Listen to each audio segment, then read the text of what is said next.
Hey, my reacting song back with Pia, continuing of chapter 9, Orphanage.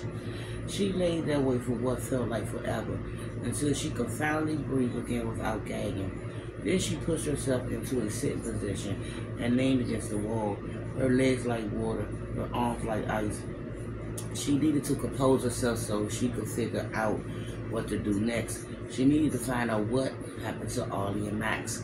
Hopefully someone, maybe a neighbor, had found them before it was too late. Or maybe this family, these strangers living in her home, had taken her brother and small body to the morgue. Either way, one thing was certain. Whatever had happened was her fault. The stranger stood gaping at her from the foot of Muddy's bed, the woman on the verge of tears, her hands over her bosom, the baby girl on her hip.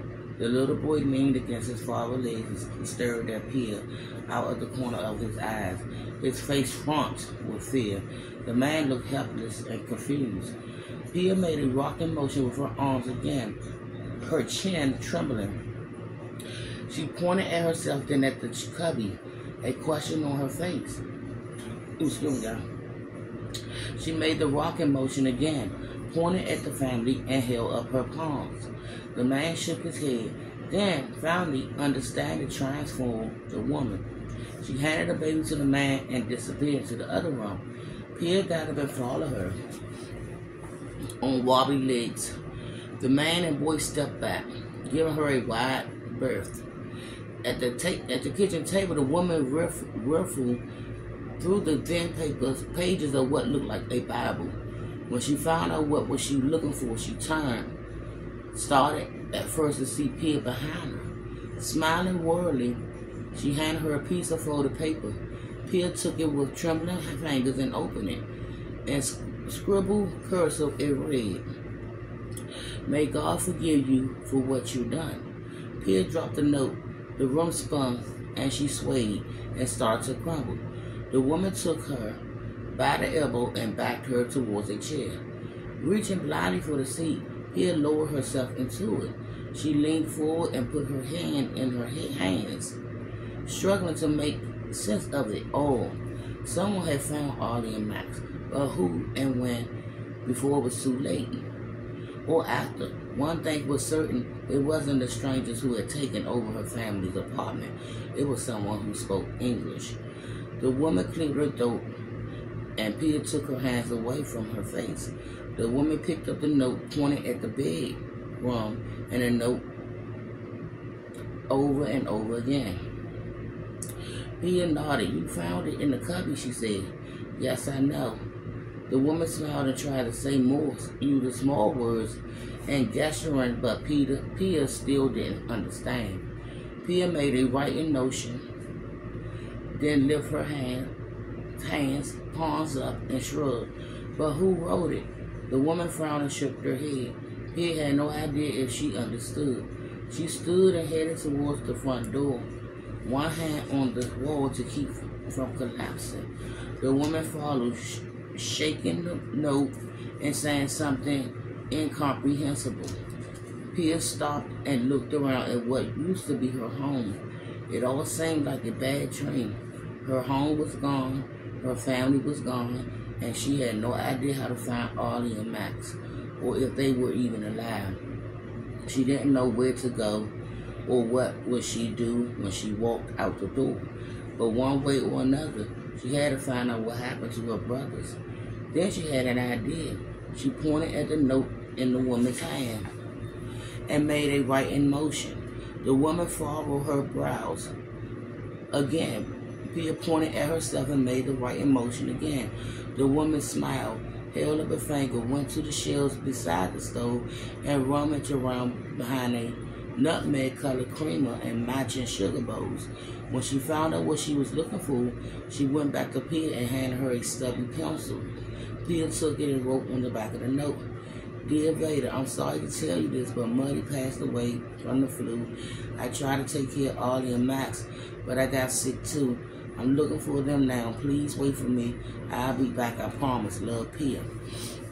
After handing the paper and pencil back to the woman, she patted her heart and held her hand above her head to indicate someone's tall. Then she pointed at the note and pretended to give it to someone. She repeated the gesture again, hoping the woman would understand. Finally, the woman nodded, but then she held up a finger again, as if telling Pia to wait. Pia had no idea why, but did as she was asked. The woman went over to a wicker basket at the foot of the bed, removed something from it, returned to Pia, and held it out. Pia gasped. It was a homemade rattle. Pia took it and examined the handle. On the bottom was a perfectly carved O. A burning lump formed in her throat. This was Ollie's, she said, her voice high and tight. Where did you find it? She pointed towards the bedroom. In the cubby. The woman nodded. Only one? Pia said. She pointed at the rattle and held up one finger, then did it again and held up two. The woman held up one finger and nodded. Pia clasped the rattle to her chest. A fresh flood of tears filling her eyes. Was the rattle left behind by mistake or because it didn't matter? The woman gave her a sad smile, her head tilted to one side. Then she pretended to eat something and gestured towards the stove. Pia shook her head. Thank you, she said, but I have to go. She started towards the door, but the woman rushed over to the stove and grabbed something from a cast iron pan and brought it back to her. It looked like a miniature loaf of bread folded over, the edges pinched together. Pia wasn't sure she could eat anything, but she was feeling weaker by the minute. She couldn't collapse again. Maybe a little food will help her get better. Trying to smile to show her gratitude, she took the bread. It was warm and crusty, topped with pepper and dark seeds. She took a bite and her mouth watered for more. Ground meat, spices, and some kind of cheese filled the inside. She couldn't remember the last time she eaten anything so delicious. It's wonderful, Pia said. Thank you. The woman clasped her hands together and raised her chin proudly. Pogosta, she said. While Pia ate the meat-filled bun, the woman brought her a mug of warm tea. Pia took several sips, then drank it down. She hadn't realized how thirsty she was, her mouth and throat parched. Thank you, she said, for everything, but I really need to go. Please give the note to my father if he comes here. The woman smiled and nodded, and Pia went out the door, closing it behind her. Out in the hall, she took a deep breath, leaned against the wall, and tried to think logically.